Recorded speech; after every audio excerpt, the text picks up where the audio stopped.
অন্যের ভালো সহ্য করতে না পারা, অন্যের উন্নতি দেখলে হিংসায় জ্বলে পুড়ে মরে যাওয়া, কেউ ভালো আছে দেখলে খোঁচা মেরে কথা বলা, কারো সুখ দেখলে নিজের মনের অসুখ হওয়া। এই যে অন্যের সুখ দেখতে না পারাটা একটা মানসিক চরম ব্যাধি। কোনো প্যারাসিটামল আপনার এই ব্যাধি ছাড়াতে পারবে না। এমন মানুষ সমাজে ভর্তি।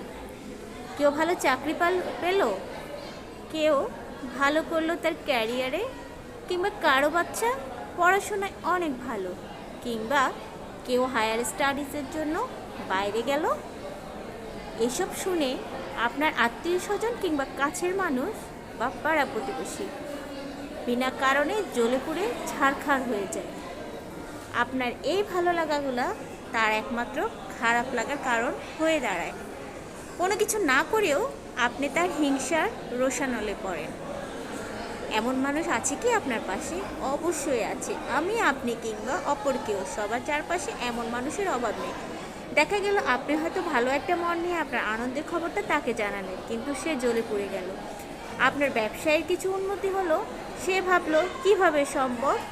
নিশ্চয়ই আপনি কোনো বাটপারি করেছেন। হ্যাঁ, নিজে যখন কিছুই করতে পারে না, তখন অন্য মানুষ যখন সফল হয়, তখন তারা সেটাকে খারাপ বলে, খারাপভাবে হয়েছে বলে উপস্থাপন করতে পছন্দ করে। এই মানসিক রোগের কোনো চিকিৎসা নেই। তারা নিজে নিজে অসুস্থ হয় অন্যের সুখ দেখে। অন্যকে একটু উপরে উঠতে দেখলে পারে না তার পা ধরে নিচে নামিয়ে দিতে। কখনো প্রশংসা তো করবেই না, বরং আপনার উন্নতিটাকে কিভাবে হেয় করা যায় তাই নিয়ে ব্যস্ত থাকবে। এই মানুষগুলো আমাদের ভাইরাস সমাজের।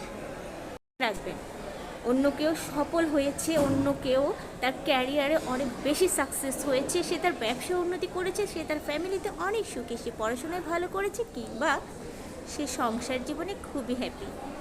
এই জিনিসগুলোকে ভালো মনে প্রশংসা করতে শিখুন। যে অন্যের ভালো দেখে প্রশংসা করে, নিজের মনে শান্তি পায়, হিংসা নয়, ওই মানুষটার সাথে আল্লাহ আছে। আল্লাহ তো মনের কথা দেখেন অবশ্যই।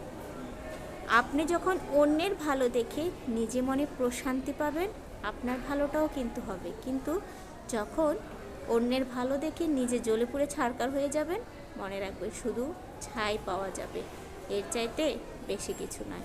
তাই সবাইকেই বলবো, অন্যের ভালো মন্দকে অ্যাপ্রিসিয়েট করুন। অন্যের ভালো দেখে নিজে শিখুন কীভাবে সে সফল হলো। তার মতো না পারুন, আপনি আপনার মতো ভালো থাকার চেষ্টা করুন। অন্যের ভালো লাগাকে নিজের জীবনের খারাপ লাগার কারণ বানিয়ে তার কাছে খারাপ হবেন না। তাই আমাদের সবার উচিত মানুষের ভালো থাকা, ভালো ক্যারিয়ার, ভালো জব, ভালো বিজনেস কিংবা সংসার জীবন সব কিছুকে অ্যাপ্রিসিয়েট করতে শেখা, হিংসা নয়। মনে রাখবেন, ভালোবাসায় জয়। ভিডিওটা কেমন লেগেছে অবশ্যই কমেন্টস করে জানাবেন। যদি ভালো লেগে থাকে আমার পেজে ফলো দিয়ে আমার সাথেই থাকবেন। নিত্য নিত্য ভিডিও পেতে আমার পাশেই থাকবেন।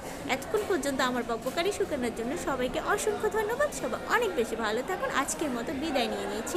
নতুন আরও কোনো ভিডিও নিয়ে আবার চলে আসবো। আল্লাহ হাফেজ, আসসালামু আলাইকুম।